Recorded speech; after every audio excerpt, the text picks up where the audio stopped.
এইখন লওক মাত্ৰ 1,10,000 টকা দিয়ক, 30-40,000 টকা ডাউন পেমেণ্ট দিয়ক, মাত্ৰ 30-40,000 টকা ডাউন পেমেণ্ট দিয়ক, লৈ যাব 50,000 টকা ডাউন পেমেণ্ট দিয়ক, 1,00,000 টকা বা ডাউন পেমেণ্ট দি পেলাই গাড়ীখন লৈ যাব পাৰিব। 50-60,000 ডাউন পেমেণ্ট দি 40,000 টকা ডাউন পেমেণ্ট দি পেলাই লৈ যাব, 40,000 টকা ডাউন পেমেণ্ট দি 40,000 বা 50,000 টকা দিয়ক, এই গাড়ীখন লৈ যাব পাৰিব। 30,000 বা 40,000 টকা ডাউন পেমেণ্ট দিয়ক, 40,000 বা 50,000 টকা ডাউন পেমেণ্ট দিয়ক, 30,000 বা 40,000 টকা ডাউন পেমেণ্ট দিয়ক, 50,000 টকা ডাউন পেমেণ্ট দিয়ক, এই গাড়ীখন লৈ যাব পাৰিব। আৰডি মটৰছ ট্ৰু ভেলু অন্য এটা ভিডিঅ'লৈ মই আপোনালোকে সকলোৱে স্বাগতম জনাইছো।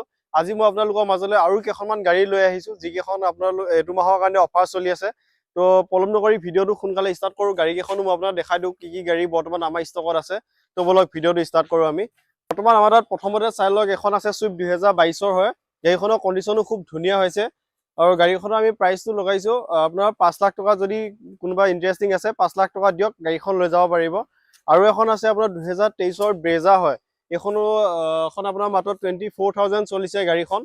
এইখনো আপোনাৰ ফিক্স প্ৰাইচটো আহি যাব 8 লাখ টকা আহি যাব। গাড়ীখন কণ্ডিশ্যনো খুব ধুনীয়া হৈছে। যদি কাৰোবাৰ পচন্দ আছে বা ব্ৰেজা চাই আছে তেতিয়াহ'লে আপোনালোকে এই গাড়ীখন চাব পাৰিব। লগতে এখন আছে আপোনাৰ ইকো হয়, 2023 মডেলৰ হয়। গাড়ীখনৰ প্ৰাইচটো আমি খুব কম লগাই থৈ দিছোঁ গাড়ীখনত। যদি কোনোবাই যদি ইকো লাগে বা দৰকাৰ আছে, ল'ম বুলি ভাবি আছে, তেতিয়াহ'লে আপোনালোকে এই গাড়ীখন চাব পাৰিব। গাড়ীখনৰ প্ৰাইচটো আপোনাৰ লাষ্ট যিটো প্ৰাইচ আছে সেইটো আপোনাৰ 375 আহিব। তাৰপৰা নেগচিয়েবল নহ'ব, এই দামতে আপোনালোকে লৈ যাব পাৰিব। নেক্সট আছে আপোনাৰ 2023 চনৰ এস্পেচো আছে, TXI প্লাছ টপ মডেলটো হয়। গাড়ীখনৰ কণ্ডিশ্যনো খুব ধুনীয়া আছে। গাড়ীখন যদি কাৰোবাক লাগে এইখন আপোনাৰ লৈ যাব পাৰিব 375। আৰু এখন আছে আপোনাৰ ৱেগনাৰ। এইখন হৈছে আপোনাৰ 2016ৰ মডেল হয়। গাড়ীখনো খুব ধুনীয়া কণ্ডিশ্যনত আছে। যদি কোনোবাই ল'ম বুলি ভাবি আছে অলপ কম ডাউন পেমেণ্ট দি পেলাই, তেতিয়াহ'লে আপোনালোকে এই গাড়ীখন চাব পাৰিব। গাড়ীখনৰ প্ৰাইচটো হৈছে আপোনাৰ 2,70,000। গাড়ীৰ কণ্ডিশ্যনো ধুনীয়া হৈছে। আৰু এখন আছে আপোনাৰ গ্ৰেণ্ড আই10 হয়। এখন 2017ৰ মডেল হয়। গাড়ীখন ফাৰ্ষ্ট অনাৰ হয়। গাড়ীখনৰ কণ্ডিশ্যনো খুব ধুনীয়া হৈছে। এবাৰ চাই লওক গাড়ীখনৰ ভিউটো।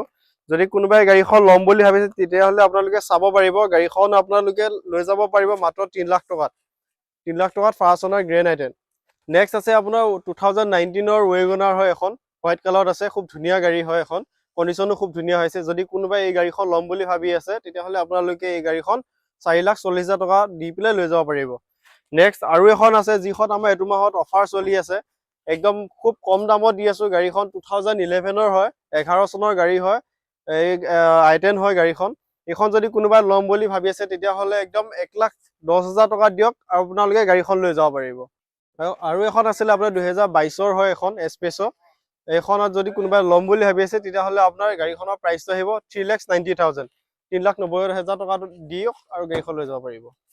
নেক্সট আছে আপোনাৰ 2023ৰ ৱেগনাৰ হয়। এখন চাই ল'ব পাৰিব। খুব ধুনীয়া কণ্ডিশ্যন আছে, অৰিজিনেল প্ৰিণ্টত আছে, ফাৰ্ষ্ট অনাৰ গাড়ী হয়। যদি কোনোবাই গাড়ীখন ক্ৰয় কৰিম বুলি ভাবি আছে তেতিয়াহ'লে আপোনালোকে এই গাড়ীখনত দিব লাগিব 4,80,000। 4,80,000 টকা দি গাড়ীখন লৈ যাব পাৰিব। নেক্সট আছে আপোনাৰ আৰু এখন গাড়ী। এখন হৈছে এল্ট্ৰ K10। এইখনৰ প্ৰাইচটো ৰখা হৈছে মাত্ৰ 4,20,000 টকা। যদি কোনোবাই K10 ল'ম বুলি ভাবি আছে তেতিয়াহ'লে আপোনালোকে এই গাড়ীখন চাব পাৰিব। খুব ধুনীয়া কণ্ডিশ্যন হৈ আছে। টায়াৰ পৰা একদম ৰানিং কণ্ডিশ্যন চলি আছে। 2023ৰ গাড়ী হয়। চাই লওক এবাৰ গাড়ীখন। আপোনালোকৰ কাৰণে আৰু এখন গাড়ী আছে, 2019ৰ হয়, 19ৰ গাড়ী K10 হয়। গাড়ীখনৰ আপোনাৰ প্ৰাইচটো ৰখা গৈছে 2,50,000। যদি কোনোবাই অলপ ইণ্টাৰেষ্টেড আছে AGS গাড়ীৰ কাৰণে তেতিয়াহ'লে আপোনালোকে এই গাড়ীখন চাব পাৰিব। এতিয়া আপোনালোকে দেখাইছোঁ মই আৰু এখন গাড়ী। এখন হৈছে আপোনাৰ হুণ্ডাই অ'ৰা হয়, 2022 মডেল হয়। গাড়ীখন খুব ধুনীয়া কণ্ডিশ্যন হৈ আছে। এলয় গোটেইখিনি লাগি আছে। গাড়ীখন কণ্ডিশ্যনটো এবাৰ চাই লওক। বহুত ধুনীয়া হৈছে গাড়ীখন। এই গাড়ীখন আপোনালোকে লৈ যাব পাৰিব মাত্ৰ 4.5 লাখ টকাত। নেক্সট আছে আপোনালোকৰ ডিজায়াৰ এখন আছে। খুব ধুনীয়া কণ্ডিশ্যনৰ হোৱাইট কালাৰ হয়, ZXI মডেলৰ হয়। গাড়ীখন খুব ধুনীয়া কণ্ডিশ্যনত আছে। যদি কাৰোবাক যদি হোৱাইট কালাৰত ডিজায়াৰ লাগে বা বিচাৰি আছিলে তেতিয়াহ'লে আপোনালোকে এই গাড়ীখন চাব পাৰিব। এই গাড়ীখনো আপোনালোকৰ প্ৰাইচটো ৰখা হৈছে মাত্ৰ 4.5 লাখ টকা দিয়ক আৰু গাড়ীখন লৈ যাব পাৰিব। আৰু এখন গাড়ী বৰ্তমান এতিয়া সোমাইছে আমাৰ ডিলাৰত। গাড়ীখন হৈছে আপোনাৰ 2018ৰ মডেলৰ হয়, ইয়ন। গাড়ীখন যদি কাৰোবাক লাগে মাত্ৰ 1,60,000 টকাত আপোনালোকে কেছতো লৈ যাব পাৰিব, ফাইনেন্সো কৰি পেলাই লৈ যাব পাৰিব। মাত্ৰ 30-40,000 টকা ডাউন পেমেণ্ট দি গাড়ীখন লৈ যাব পাৰিব এখন। নেক্সট আপোনাৰ আৰু এখন গাড়ী আছে। এখন হৈছে ফৰ্ড ফিগো হয়। গাড়ীখন 2016ৰ মডেল হয়। গাড়ীখনৰ কণ্ডিশ্যনো খুব ধুনীয়া আছে। হোৱাইট কালাৰ অৰিজিনেল প্ৰিণ্টতে আছে। গাড়ীখন যদি কাৰোবাক লাগে এই গাড়ীখন চাব পাৰিব। যদি কোনোবাই ল'ম বুলি ভাবি আছে তেতিয়াহ'লে আপোনালোকে এই গাড়ীখন মাত্ৰ 1,80,000 টকা দিয়ক আৰু গাড়ীখন লৈ যাব পাৰিব। আৰু এখন লগতে আছিলে আপোনাৰ 2017ৰ হয়। এখন হৈছে এল্টো 800। যদি এই গাড়ীখনো যদি কাৰোবাৰ পচন্দ আছে বা ল'ম বুলি ভাবি আছে তেতিয়াহ'লে এই গাড়ীখনো আপোনালোকে মাত্ৰ 2,50,000 টকা দিয়ক, গাড়ীখন লৈ যাব পাৰিব।